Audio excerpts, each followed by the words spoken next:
Lubos ang pag-aalala ng pamilya ng isang single mother na sa hindi malamang kadahilanan bigla na lamang itong nawala.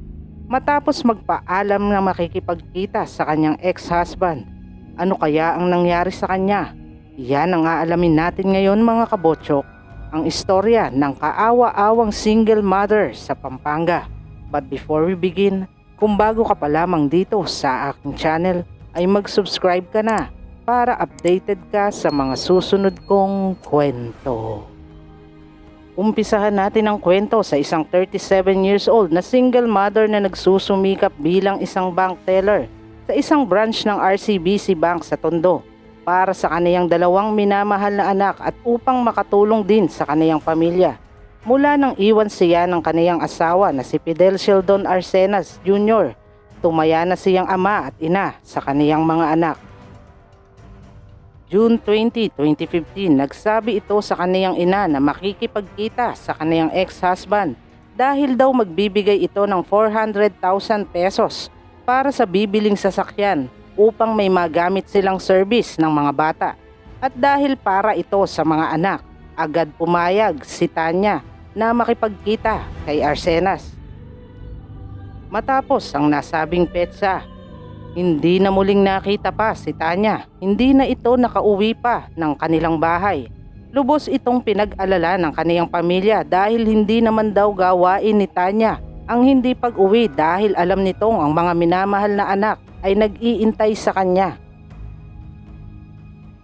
Dito na pumasok ang malaking tanong sa kaniyang pamilya at mga kaibigan.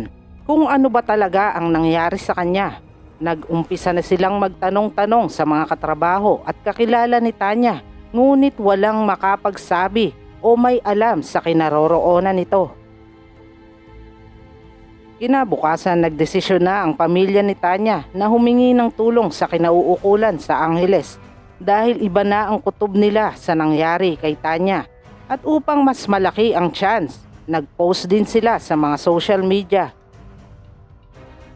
Lumipas ang mga araw, wala pa ring makuhang lead sa kinaroroonan ni Tanya hanggang isang araw nang makuha nila ang CCTV footage sa isang Japanese restaurant kung saan nakita si Tanya at ang dati nitong asawa na si Arcenas na kumain dito. Agad tinanong ng mga kinauukulan si Arcenas at ayon dito matapos nilang mag-usap at kumain ay inihatid na niya si Tanya sa bus station at dito na sila naghiwalay. June 27, 2015, bandang 5 p.m., isang babae na nagngangalang Regina ang lumapit sa kinauukulan at nagbigay ng impormasyon tungkol kay Tanya. Ayon sa ginang, malakas ang kaniyang kutob na ang nawawalang si Tanya ay nasa kaniyang pinapaupahang bahay. Kahit hindi sigurado ay nagbaka sakali pa rin ang mga pulis at agad tumungo sa pinapaupahan ng ginang sa Balibago, Pampanga.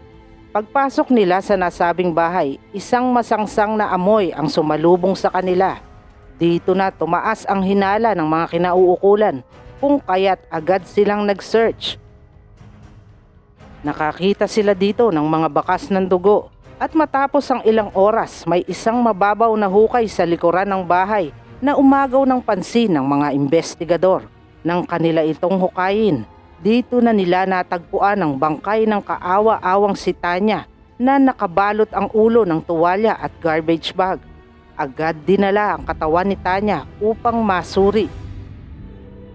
Matapos ang mga pangyayaring ito, kusang loob na isinuko ni Ginang Regina ang kaniyang anak na si Maria Angela Francesca Daichoco. Samantala nang pumunta naman ang mga kinauukulan sa tinutuluyan ni Arcenas, ay bigo silang matagpuan ito. Sa pagsasalaysay ng pag-amin ni Angela, ng bandang alas 9 ng gabi ng June 20, 2015, nagpunta siya sa paupahan ng kaniyang ina para makipagkita sa ka-live-in partner na si Arcenas.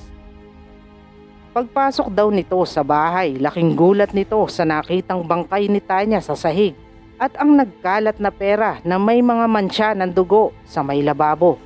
Dito daw siya nakaramdam ng sobrang takot kay Arcenas kung kaya't wala itong nagawa kundi sundin ang utos ng kaniyang ka-live-in. At dahil nga daw sa utos ni Arsenas, siya daw mismo ang nagbalot ng tuwalya at garbage bag kay Tanya at tinulungan niya si Arsenas sa paghatak papunta sa likuran upang maibaon ng bangkay. Habang tinatabunan daw ni Arsenas ang hukay, inutusan siya nitong maglinis ng mga nagkalat na dugo sa loob ng bahay at ilagay ang mga may mantsa kasama ang mga gamit ni Tanya sa garbage bag. Matapos daw ito ay nag-drive sila at itinapon nila ang nasabing garbage bag sa Malolos, Bulacan. Ayon kay Ginang Regina, hiniram daw sa kaniya ng anak ang susi ng isa sa kaniyang paupahan na wala pang tao ng nakaraang isang linggo. Simula daw nang ibalik ni Angela sa kaniya noong June 26 ang susi nito, ay napansin niyang kakaiba at balisa ang kilos ng kaniyang anak. Nang tinanong niya ito, ay takot itong nagsabi sa kaniya na may nangyari sa likod ng kanilang paupahan. Kinabahan daw siya kahit hindi sinabi ng kaniyang anak ang mga detalye ng pangyayari. Nang makita niya ang kumakalat sa social media tungkol sa pagkawala ng dating asawa ni Arsenas, dito na daw lumakas ang kaniyang hinala kung kaya't siya ay nagpasyang pasyalan ang kaniyang paupahan, kung saan sinalubong siya ng masangsang na amoy na agad niyang inireport sa kinauukulan. Ayon sa pagsusuri sa bangkay ni Tanya, nagtamo ito ng tama ng baril sa likod ng ulo na tumagos sa kaniyang pisngi. Ang sikmura nito ay walang laman na maaaring ito ay hindi pinakain ng 4 days bago patayin. Ang wanted na si Fidel Sheldon Arsenas Jr. ay kinasuhan ng parricide, habang si Angela Francesca Daichaco naman ay kinasuhan ng pagpatay dahil sa naging partisipasyon nito sa krimen. Pinag-aaralan pa ng DOJ kung maaaring tumayong star witness si Angela na tinututulan ng pamilya ni Tanya dahil ayon sa kanila, dapat din daw managot si Angela dahil malaki ang naging partisipasyon niya sa krimen. Ang pamilya ni Tanya ay lubos ang paghihinagpis dahil hindi pa nila nakakamit ang hustisya para sa minamahal nila.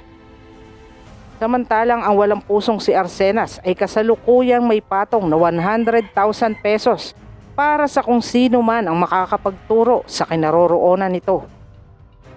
Mga kabotsok, napakasakit nito para sa kaniyang pamilya, lalong-lalo na sa dalawang mga anak. Kung kaya't ang inyong lingkod po ay lubos ang pananalangin para sa hustisya sa pagkamatay ni Tanya. At yun na nga mga kabotsok, hanggang dito na lamang po tayo. Kung nagustuhan ninyo ang ating kwento ay pakiclick na po ang like at magkita-kita po tayo sa susunod kong upload. Maraming salamat po.